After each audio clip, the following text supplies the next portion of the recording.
Ustedes, un fuerte abrazo a la audiencia. Iniciando con esta entrevista, ya de lleno en materia, conocer desde su perspectiva cómo podría impactar la consulta popular y referéndum en el tema de la planificación o desarrollo del país, de las ciudades. Bueno, has tocado un tema sensible, importante.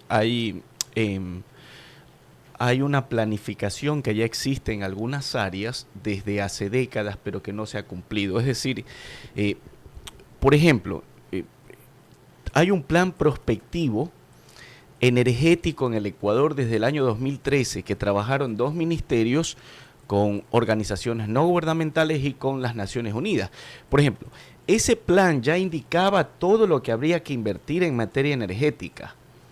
De ahí es importante lo que usted señala en términos de planificación. Hay problemas que ya están planificadas las soluciones y los escenarios de futuro. ¿Qué quiere decir esto? Cuando usted hace una planificación lineal de aquí a 5 o 10 años, es importante que se cumpla esa planificación. Pero es más importante aún cuando usted a esa planificación la hace desde la prospectiva. Es decir, usted determina a través de un proceso metodológico de discusión de expertos lo que se viene en el futuro. En el caso de la energía existe una planificación prospectiva que vino decayendo su implementación desde el año 2016 y se agudizó a cero implementación a partir del año 2018. Entonces, lo que heredó el gobierno en términos de energía justamente es un plan que no se ha venido ejecutando.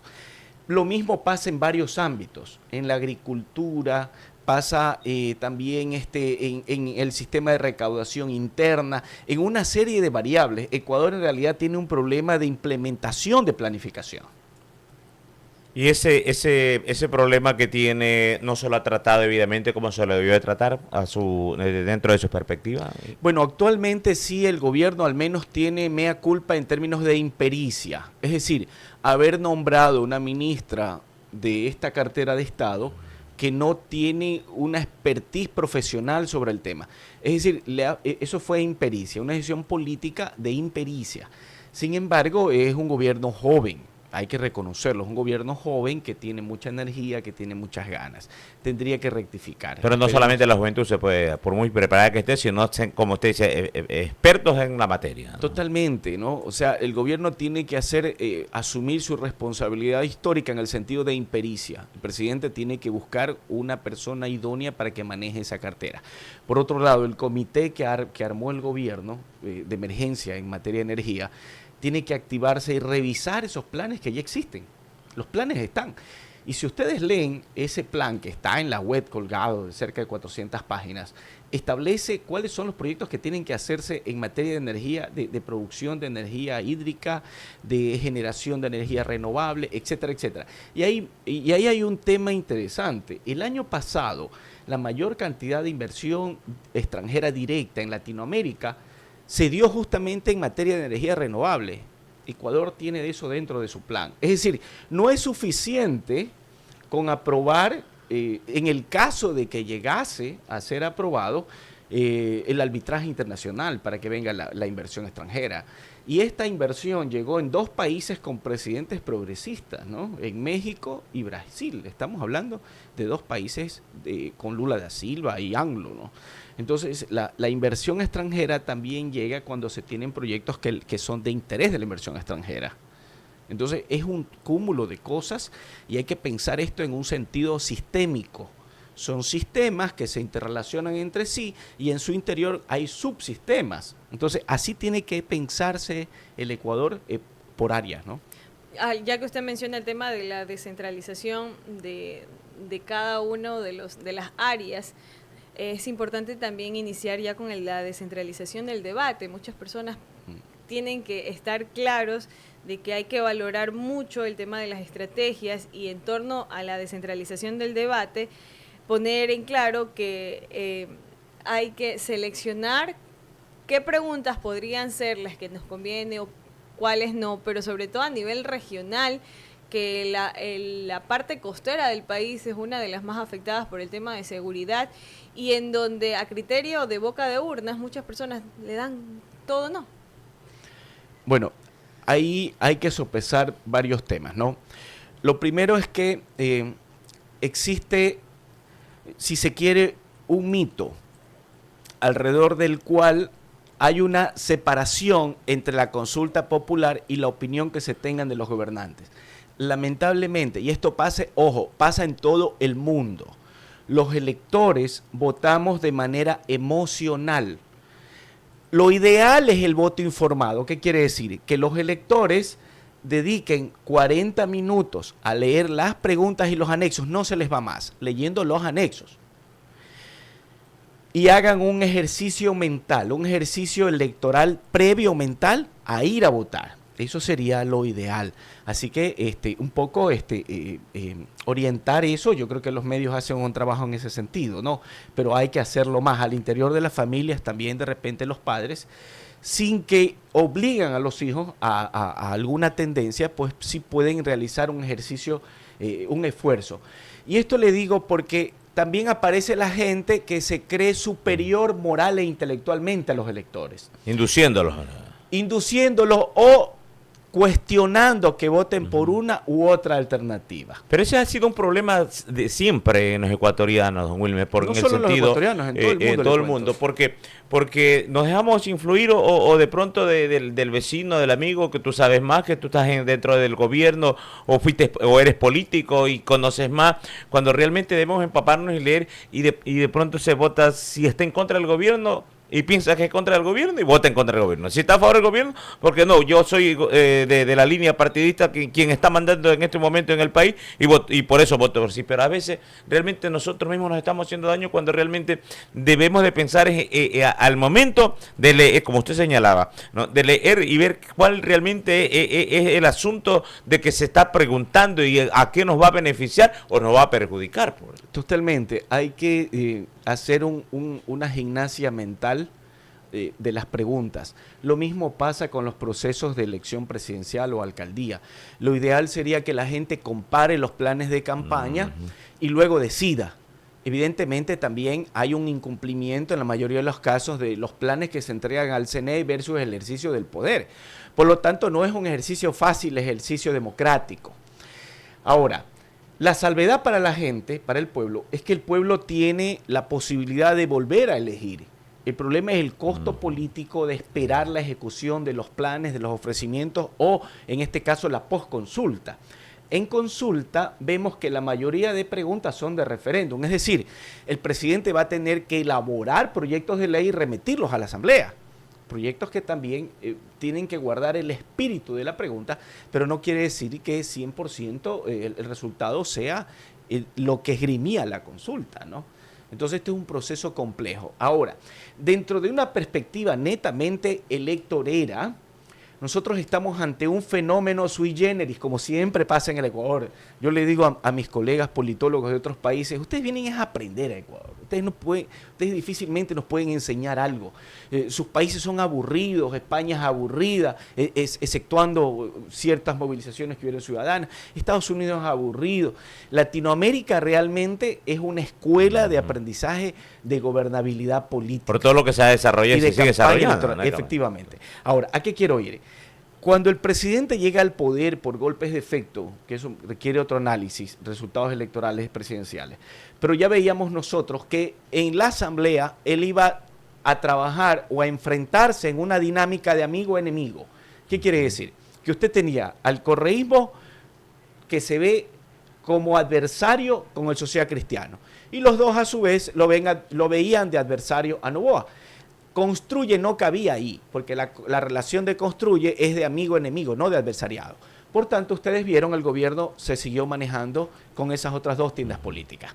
Ahora, había un momento, había que llegar, el momento tenía que haber llegado de la ruptura de esos acuerdos, y es hoy con la consulta, más el trabajo que ha ido haciendo la Fiscalía. De manera que nos encontramos en una situación de campaña política permanente en el Ecuador. Y eso a su vez me conduce a una reflexión en el sentido de que nos encontramos en una hiperpolitización negativa, caracterizada por tres condiciones. La primera, con la politización extrema entre correísmo y anticorreísmo que sigue vigente. Las olas, las tendencias políticas. Exacto. Lo segundo, la violencia política de manera permanente. Y tercero, este corral comunicacional en el que se encuentran los ciudadanos que quieren salir pero no pueden. Hay una sobreabundancia de comunicación política. Esto ha generado que nos encontremos en esta situación de hiperpolitización negativa. Por lo tanto, ¿a qué quiero llegar con el resultado electoral? Esto hace que los resultados electorales sean más volátiles. Y ahí viene mi pregunta sobre el impacto de la personalización de la política en el país, ya que estamos tocando mucho este tema. ¿Cuál sería la efectividad y lo legítimo que podría ser esta consulta popular ya directamente para el señor presidente de la República? Es una buena pregunta. El presidente se está jugando todo su capital político, que recién lo está construyendo, porque él no tiene capital político. Post consulta, recién va a ir consolidando un capital político. Si él gana todas las preguntas, de cara al nuevo proceso electoral, tiene mejores condiciones. Si él llegase a perder una sola de las preguntas, es suficiente para activar a una oposición. Ahora, hay dos preguntas que movilizan no solo al correísmo, sino a los movimientos sociales. La pregunta relacionada con el trabajo por horas y los tratados y convenios internacionales. Esas son las dos preguntas que podrían generar ciertas dudas.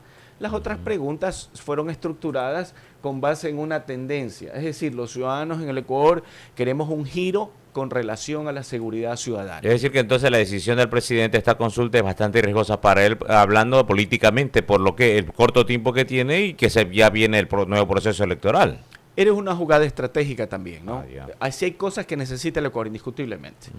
Pero también era una apuesta estratégica en términos de campaña política permanente, teniendo en cuenta que él fue candidato de la noche a la mañana, obtuvo un triunfo. Y que no estaba dentro de los pronósticos para ganar o para llegar, ¿no? Exactamente. Entonces, y hay una vuelta, y a la vuelta de la esquina hay otra campaña. Por eso le indico, el problema que tenemos hoy también en términos políticos, en el caso ecuatoriano, y que por eso es una escuela de aprendizaje, es que estamos en campaña política permanente. Campaña política. Tenemos las elecciones ya ahora en el 2025, o sea, estamos a la vuelta de la esquina. Mire, y nosotros como Universidad Laica Eloy Alfaro de Manabí, frente a eso, diseñamos un proyecto de observatorio electoral, de manera que la ULIAN, con esta elección, es la cuarta elección consecutiva en que se inscribe como observador electoral nacional. Hemos hecho un muy buen trabajo con el apoyo de nuestras autoridades. Antes de que continúe, ¿esto qué significaría para todos los quienes nos están escuchando? Ya, a ver, hay una serie de elementos que son preocupantes en el caso ecuatoriano. Uno de esos es el hecho de que existe un fantasma del fraude electoral. Y ahí hay una precisión, voy a permitirme hacer. Fraude electoral es cuando se modifica el resultado electoral. Lo que hemos visto nosotros es que hay ciertos malos manejos, sea por falta de capacitación de los miembros de las juntas receptoras del voto, o sea porque faltó un pequeño porcentaje de quid electoral. Pero en el caso de los procesos que nosotros hemos observado, los procesos han tenido un altísimo nivel de integridad electoral. Nosotros hacemos una observación que va desde la instalación de las juntas receptoras del voto. Hoy nosotros tenemos más de 200 estudiantes y también con una estructura de seguimiento y acompañamiento legítimamente nombrados como observadores nacionales por parte del Consejo Nacional Electoral. Luego nosotros tenemos un sistema de conteo rápido de votos, estamos patentando ya un sistema de conteo rápido de votos de la ULIAN. Evidentemente nosotros no mostramos los resultados porque eso le corresponde al Consejo Electoral, pero sí elaboramos un informe académico muy responsable postelectoral y le entregamos al Consejo Electoral conjuntamente con recomendaciones que en procesos anteriores el CNE sí nos ha escuchado. De manera que la ULIAN está contribuyendo a la integridad del proceso electoral, pero también capacitamos a los estudiantes en valores democráticos, porque se ha invertido mucho en instituciones democráticas, pero no se invierte en formar demócratas. En el Ecuador hacen falta demócratas, y es justamente una de las tantas tareas pendientes. ¿Y quién sería esa formación? ¿A quién le correspondería? ¿Al gobierno? Bueno, en general a todos. Ya. ¿Por qué? Porque si usted, que ya se incorporó nuevamente ética, valores y cívica en la Ajá. escuela, si usted desarrolla desde la infancia amor por la patria, asume la responsabilidad de ser buen ciudadano, pagar los impuestos, no botar basura, desde las acciones más pequeñas, ¿no? Respetar a la otra persona, etcétera. Ese ya es un avance de ir construyendo buenos ciudadanos, y el salto hacia el buen demócrata tiene que ver ya con la participación política, la participación ciudadana, la formación complementaria que se puede dar en los colegios y las universidades. ¿Cómo y por qué nace el Observatorio de la Universidad? Bueno, el Observatorio de la Universidad, como un espacio en términos generales, nace en el año 2015, y esto voy a ser infidente, una conversación que tuve en su momento con Miguel Camino, con el ex rector Miguel Camino, que en paz descanse. Yo lo quiero mucho, Miguel y yo éramos como hermanos. Generamos una discusión, en realidad fue en el año 2013 que aparece esta discusión, después de la campaña de Jorge Zambrano versus Estrada. Empezamos a discutir sobre la necesidad de fortalecer el tejido social de la provincia de Manabí, pero desde una perspectiva también académica. Entonces, conversando hace un momento, y él recién pensando en la posibilidad de ser rector, dijimos, oye, habría que hacer un espacio tipo observatorio en Manabí que nos permita desde la ciudadanía y desde la academia incidir en la política pública. Por eso es que el observatorio tiene entre sus tareas sistematizar información y publicarla. Nosotros tenemos un espacio en web como universidad, y hay dentro de eso hay un vínculo del CIOT, Sistema de Información Territorial de la ULEA. En ese sistema de información ustedes pueden encontrar mucha información sistematizada, demográfica, económica, producción ganadera, pago de impuestos por cantones, etcétera. Que esa información también contribuye para la investigación, la vinculación y la toma de decisiones de la política pública. Lo ideal sería que la política pública sea orientada, la decisión de la política pública sea con base en datos. No porque por aquí está cruzando el viento, porque me dijo un amigo, ¿no? Por eso nace el observatorio, y este observatorio se ha ido haciendo más grande. Tenemos un observatorio laboral con la carrera de Derecho, un observatorio social que lo lidera la carrera de Economía, un observatorio turístico que lo lidera la carrera de Turismo, y el electoral, etcétera, ¿no? Y llega el doctor Camino, ¿no? Y después, lamentablemente, lo que pasó y sucedió, falleció, y ahora está el doctor Marcos Zambrano. ¿Han tenido justamente ese apoyo de todos ustedes? Realmente el apoyo es enorme que hemos tenido por parte de nuestro rector Marcos Zambrano, y también la orientación, ¿no? Es un hombre que tiene muchos conocimientos, que tiene experiencia, y orienta también el observatorio, ¿no? Desde la academia, ¿qué recomendaciones o cómo están trabajando para integrar resultados de la consulta popular dentro de las políticas de desarrollo, dentro de las políticas urbanas, legales, como usted mencionaba? A ver, nosotros al interior de la universidad estamos generando espacios, foros y debate. Realizamos 2 foros con el Consejo Nacional Electoral, con la participación de estudiantes y con líderes del Cantón Manta, líderes barriales de la ciudad de Manta. 2 foros por ahí. Por otro lado, estamos construyendo espacios de debate permanente. En próximos días vamos a tener un espacio que se denomina Cotorreo Científico. Vamos a discutir los problemas de los ninis, por ejemplo. Los ninis son jóvenes y adolescentes que no tienen acceso ni a trabajo ni a educación, desde una perspectiva de varias ciencias. Por ejemplo, carrera de psicología va a hacer un análisis psicológico, puesto que la principal causa de muerte de jóvenes y adolescentes es el suicidio. La carrera de economía va a hacer un abordaje y un análisis desde lo laboral.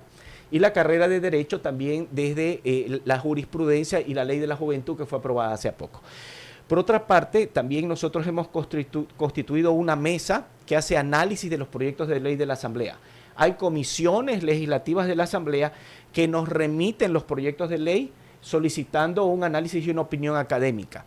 Entonces, de esa manera estamos también contribuyendo en términos académicos, ¿no? Así que esperamos también contribuir en lo que se viene, que es un proyecto a la ley de gasto electoral, porque hay una discusión seria que hay que generar en el Ecuador sobre el financiamiento de los partidos políticos, puesto que hoy muchas organizaciones políticas Las toman como un negocio. Más allá de eso, también hay algunas que puede ser que hayan sido permeadas por recursos económicos de dinero sucio, ¿no? En este caso, de narcotráfico. Importante lo que menciona. Ya en la parte final de este espacio, ¿cuál sería su análisis, sugerencia y conclusiones sobre la consulta popular y referéndum? Bueno, es una consulta popular importante, como muchas otras. Ustedes lo han dicho con claridad, los resultados van a tener una relación muy profunda entre la aceptación que tenga el presidente y la consulta. Por otro lado, de los informes preliminares que hemos tenido, la provincia se está mostrando con un enorme civismo. Desde muy temprano de la mañana los manavitas han mostrado un enorme civismo, han instalado las mesas, en su mayoría puntuales, los ciudadanos están yendo a votar a pesar de la lluvia. Nosotros como Observatorio Electoral vamos a entregar un informe, si es posible antes del mediodía les vamos a hacer llegar un informe general de nuestra observación inicial. Vamos a dárselo a conocer con total transparencia y bueno, creemos que esta tierra Dios la ama y nos ha regalado en estas horas una hermosa lluvia que también va a contribuir a mitigar nuestros problemas energéticos. Muchísimas gracias por estar con nosotros. Es un gusto tenerlo siempre aquí en Radio Visión Manabí, más aún para darnos a conocer cómo trabaja la academia, cómo trabaja nuestra alma mater, que es la Universidad Laica Eloy Alfaro de Manabí, la más representativa en la provincia por su cantidad de estudiantes y todos los proyectos que llevan a cabo. Son las 8:35, nos vamos a una brevísima pausa y volvemos.